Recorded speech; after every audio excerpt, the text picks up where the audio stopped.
My mom encouraged me my freshman year of college with an amazing text message before my first practice. She told me basically to make sure that everybody knows your why, and if they see you on the court doing anything, that they know that you're different and that you can have some type of impact. The idea of there ever being a time when Steph Curry didn't know just how big of an impact he'd make, it seems unthinkable. But back in 2006, Steph was just a college freshman. He was suiting up for Davidson. Davidson, they hadn't even managed to find their way into the AP Top 25. But right then and there, Steph decided to adopt a ritual, one that he's taken with him from those heady days of freshman year of college all the way through 13 seasons in the NBA. A career during which he's changed the way the game of basketball is played, the way it looks. And it's something he does right before your eyes, but seldom speaks about.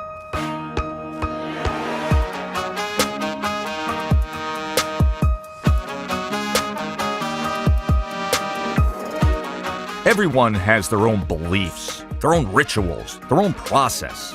And for Steph Curry, it's all about keeping the faith. Hi, everybody. I'm Joe Tessitore, and this is The Greatest Sports Stories Never Told.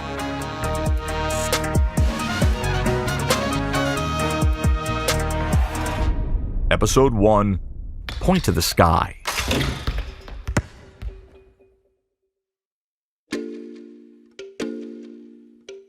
Of course, NBA fans, all sports fans, they're familiar with Steph's accomplishments. He's one of the greatest players of all time, a star for the Golden State Warriors.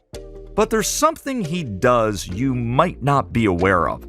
Subtle little move he's made after just about every big play from his early days as an underdog underclassman through his ascent to all-time legend.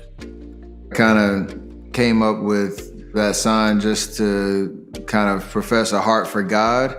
And that's why it was 2 taps and a point up to the sky. And it kind of came naturally, ingrained in everything that I did on the court. So when I make a shot, I do it going right before the jump ball. Anytime I walk on the court, anytime I'm leaving the court, there's always a moment to just have gratitude and appreciation, but also kind of share a part of who I am with anybody who's watching. Steph Curry has in many ways defined what modern basketball is. So any extra insight we can have into the process of such a transformative talent, well, it's priceless. Which is why we decided to get his mom Sonia on the line to share her thoughts on Steph's point to the sky. I'm going to take credit for it. Sonia Curry is a regular at her son's games. Her emphatic support for her kids, it is no secret to NBA fans. Very quiet before I get to the game, but when I get to the game, I lose my mind. And Dell's the opposite. He's crazy before games, and then he gets to games and he's very stoic. So they never catch him doing anything crazy, but they have for me.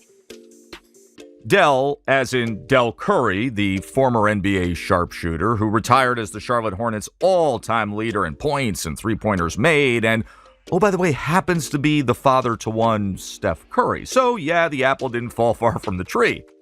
And it's precisely that family connection, that support system, that lies at the core of Steph's in-game ritual. Stephen has always been, out of the 3 of my children, the one who loves to have his family around, loves to share his experiences. But he's also one who, he's a pleaser. And so growing up, when he would compete in sports, and if he would do something great, he'd look up and want to celebrate with us and to see if we saw it. And so for me, it was always like just giving him back that, recognition that we see you and great job. And then even when he would mess up and he would look up like, help me, like somebody tell me what I need to do. And so, that just progressed into going into high school, and he wanted to make sure, and even now in the pros, when we come to the games, he wants to know where our seats are, and he will make eye contact with us before every game. And Aisha and anyone else that he has coming that's special, he'll always make eye contact with you before the game. And that has always just struck me as just something very unique to him that just made us all feel good. Like he wanted us to be a part of his experience. starts with that, of just him wanting to let you know he's aware you're in the building and he appreciates that. And then it works against him sometimes, because sometimes he'll be looking up when he was younger, and I'm like, boy, stop looking up here.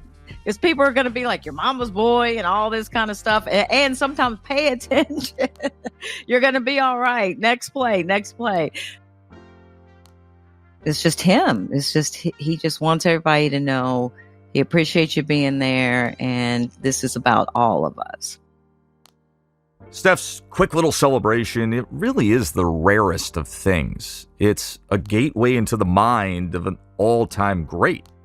But it happens so fast. I mean, if you're not paying close attention, you just might miss it. Sometimes you got to do it quick and get back on defense. Sometimes you have a little bit more time to really be in that moment. I think I'm shooting like 99.5% in my career on if I make a shot, I do the sign. Sometimes it's a little delayed. Sometimes you'll make a shot or you'll get real hot and like have a heat check and it'll go in. You start to do a celebration. Very similar to the shot I hit in OKC in 2016. I made it. I ran down the court, jumped into my teammates. We all went crazy. I started yelling. And then I had like that conscious thought pop in like, oh, I forgot to do it. And you'll just see me maybe 10, 15 seconds later do it. So there's always raw emotion in the moment, but the sign usually subconsciously kind of comes back and I get to it. Now, for anybody who was living under a massive boulder back in February 2016, Steph's referring to his game-winning three-pointer, the overtime victory against Oklahoma City. It is a all-time highlight. He unleashed a shot from 30 who knows how many feet away. He was over half court, so he was open. And he added one more massive exclamation point to a season that resulted in his second straight Most Valuable Player award. So yes, the guy has seen his share of accolades, and Sonia has been there cheering him on every step of the way. But even as the most supportive mother, did she imagine this level of success? Absolutely not. Absolutely not. I mean, and even starting at Davidson for the Elite Eight run that they had. I mean, there's this infamous clip out there with him looking up at me and me going, "What are you doing?" And he looks back at me and goes, "I don't know." And he literally we're both believing this. Like, it's not a show. And that's just what I love about him. Like, we just are just in the moment, raw, and sometimes too many emotions come out, especially on my behalf. But I could have never, ever believed. I didn't even think he was going to be in the league. By the way, Sonia is an accomplished athlete in her own right. Mom earned all conference honors as a volleyball player at Virginia Tech. So, makes you wonder, did she have any rituals of her own in her playing days? You know what? No. I mean, I am like task-oriented. And I really didn't have, unfortunately, a true passionate connection to my sport. For me, being a female, being Black, was just an option to go to college. You know, it was just an avenue. And going to college just was like nothing that I was ever told to think about that I could actually do.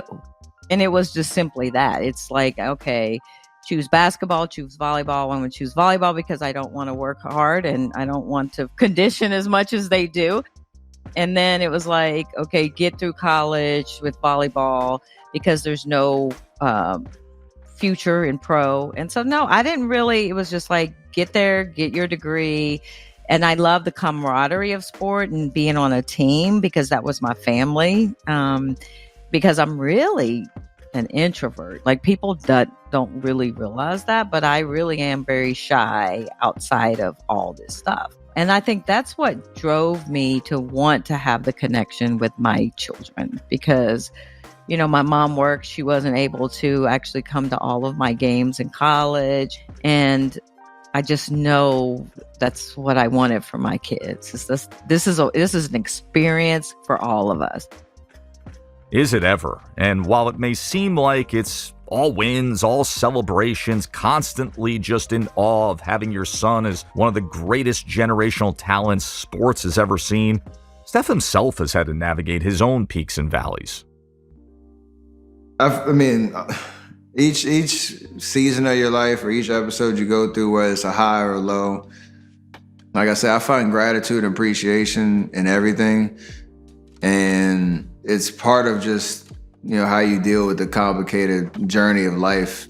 Whether, I'm in the starting lineups of the NBA finals and I have a moment where I can just say thank you and have an appreciation for the blessings in their life, or whether it's, sitting on the couch for 4 straight months after an ankle surgery and not knowing if you're ever going to play basketball again, you can say thank you for all the things you're learning through each one of those experiences. And so I don't know if there's one where I highlighted, I've, leaned on my faith the most, but through the downs where you ask for help, healing, support, direction, clarity, or through the highs where you ask for those things as well, but you also continue to give major gratitude and appreciation and thankfulness for what's happened in your life. There's always a centering aspect of my faith that makes it all make sense, because otherwise you wouldn't really have a compass on the direction of your life through all the ups and downs.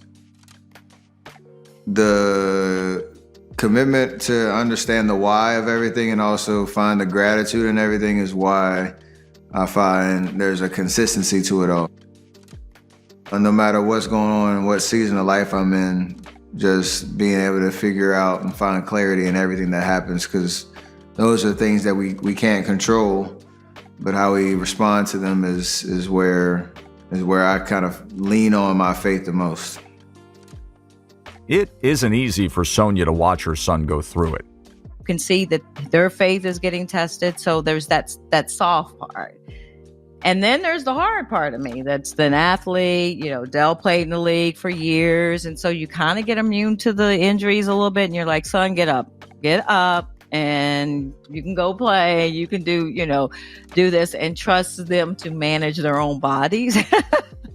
And not be the coachy, get up, you got this, don't cry, you got it, move on, you're all right. So I find myself kind of juggling both of those emotions sometimes. You come back, he's in practice, he's in a pickup game, and then it happens again. It's just like, this is just not okay. And I don't know how they mentally get through it. But they're tough. They're just tough. That faith Steph leans on, it's something Sonia instilled in him since childhood. Yeah, our family was pretty traditional in that sense, like going to church every Sunday. Me and my siblings would go to youth group, Sunday school, and growing up in Charlotte, we went to Central Church of God, and it was a big part of I call it our routine, throughout the week and throughout my early childhood.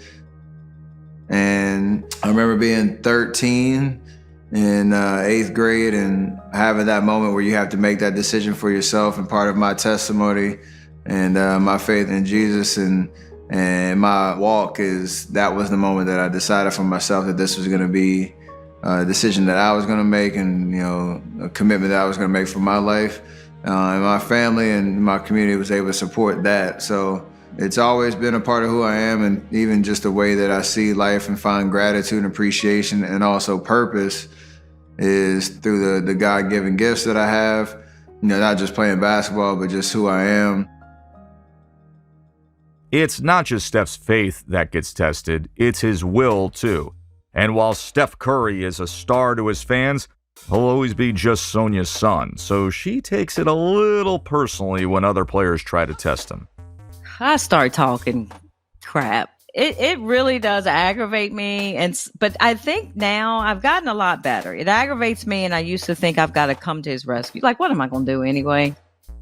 I've graduated and I've matured from wanting to feel like I got to just get out there and have his back and take up for him. You're not going to talk to my child like that. To actually being very, very amused at how Stefan responds to it. And so when he kind of comes back and did it, I'm like, yeah, that's my son. Yeah, boy. And then afterwards I laugh, I joke him about it and things like that. But I like it now. I like seeing that little feistiness come out of him because you don't get to see it that often. And I know he's in there, and I know he gets ragged a lot in media, like he's soft, he's, high yellow boy, and, raised with a silver spoon in your mouth and all that. You're soft and all that kind of stuff. And, as a mom, I know he has a strength that they will never understand, an inner strength that they can't even conceptualize because they're just looking at the outside. So when he takes up for himself externally, I get hyped now. I'm just like, yeah, get him, Steph. Dedication, perseverance, keeping the faith. These can all sound so cliche. They're all big, lofty, broad terms. But when you zoom in, when you really get granular and you examine individual experiences, it's easier to see that no one can simply transcend that daily grind of it all, no matter how skilled they may be. Steph Curry himself, he has spent a good deal of his days overcoming challenges, whether that's been defying the preconceived notions that college recruiters had or battling through injuries. Through it all, he's managed to come out on top. How? Where does that drive come from? I mean, I truly believe that everything that's for me will be for me. And, sometimes it's hard to understand the things that you can't control and things that happen in your life and the curveballs and the different seasons you go through. But I mean, as hard as it may be at times, you always know that there's something to learn from it. There's some way to grow from it, especially if it puts you outside of your comfort zone, and that we will continue to evolve and, through it all. And sometimes that's easier said than done, but I have a strong peace of mind about that and try to be very intentional about not comparing my situation to other people, to understand that my journey is purely unique, and there's a way for me to share that with people and see if it makes an impact.